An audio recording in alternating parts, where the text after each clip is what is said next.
Hi folks, this is video number 87 and the title is My First Best Friend.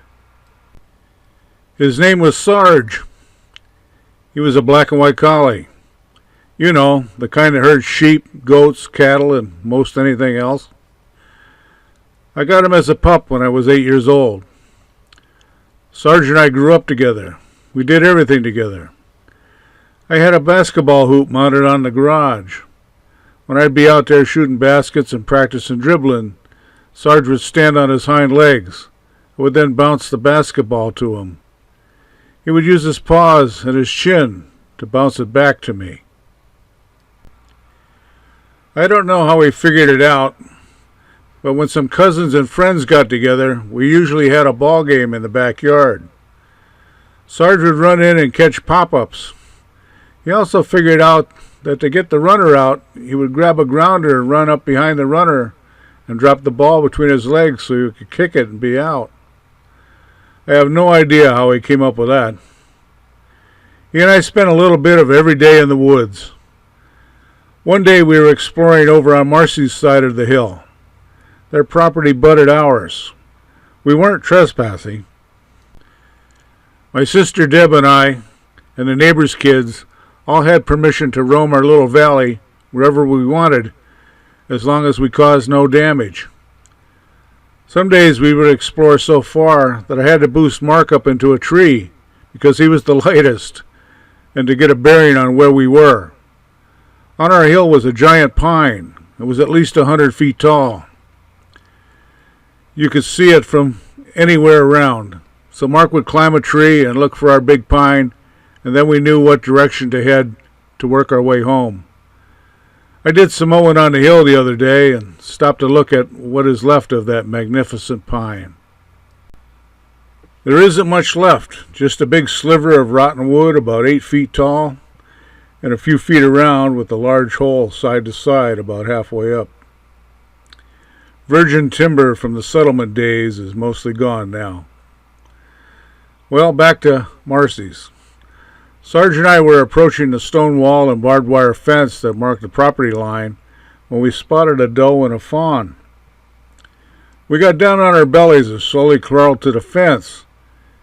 It was kind of neat to watch Sarge crawl like that. He was right beside me. The fawn was very close to the fence and looked to be about a week to 10 days old. We got right up to the fence. We crawled so carefully that we did not disturb the doe or the fawn. We were right at the bottom strand of the fence. The fawn was too. The fawn looked at us and then fixed on Sarge. It took a small step or two and lowered his head and went nose to nose with Sarge. Boy, was that neat to see. I didn't try, but I could have reached over and petted that fawn on its head. A beautiful experience for sure. Another time we were at the top of the hill and we got between a woodchuck and his den. The chuck shinnied up a tree like a little bear. I had never seen that before or since. I wanted to know where his den was located. I found a long pole. The chuck was about 12 feet up the tree, which was about 5 or 6 inches in diameter. Using the pole, I pushed the chuck off the tree. I figured he'd take right off for his den. It may have done that except for Sarge. The chuck never touched the ground. Sarge caught him right by the butt and started to spin around in circles. The poor woodchuck was hanging in the air as Sarge was spinning the two of them around. I finally got Sarge to let go and to sit. Woodchucks wobble plenty when they normally run. You can't imagine how they wobble when they're dizzy too. I may have talked about the apple blossoms in another story. There were 5 apple trees on top of the hill. They were set in a square with 4 corners and one in the middle. The 4 corner ones had white blossoms and the center one pink. The fragrance from those trees would get you drunk if you sat under them for a period of time. I looked forward to that each spring. Sarge and I went to the apple trees one afternoon after school. I sat under one of the trees and fell asleep. When I woke up, the moon was staring me in the face. Oops. Time to go home. Sarge was roaming somewhere. I had a small flashlight. I really didn't need to use it, as I knew my way home and the full moon was behind me. As I was walking the path and got to the vicinity of the big pine, I heard Sarge coming at a full run behind me. I tried to turn on the flashlight, but I wasn't fast enough. He ran right between my legs, hit behind my knees with his shoulders, and promptly flipped me over. I landed on my chest and face. Thank goodness for a layer of pine needles, otherwise that probably would have hurt. There's a secondary plateau on the hill. I used to mow it when I was a kid and still do today. Today I manage the growth for deer and turkey cover. Back then I used some of the 1x10 boards left over from tearing down the barn and built myself an A-frame cabin in the upper right corner of my little field. It was about 10 feet high with a second level large enough for Sarge and I to sleep. It had a 3x3 window in the upper end. I made a table and chairs, and outside I piled rocks in a cylinder shape and put a toilet seat on it for obvious reasons. The second level was open on the front. Sarge and I only slept up there a couple of times. The skeeters were terrible. Otherwise, we got good use out of the cabin.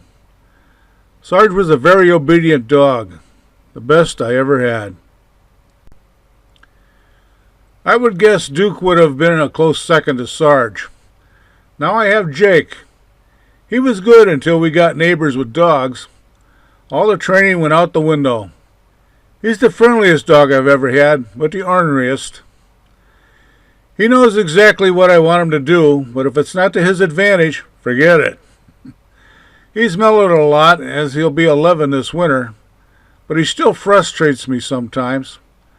I could tell Sarge to sit, and then I would walk all the way down to Thomas's for eggs or apples, and he would still be sitting in the same spot when I got back.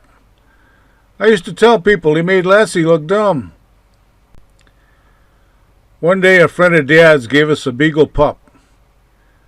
Dad always liked beagles. A few days later, the pup and Sarge were playing and running around.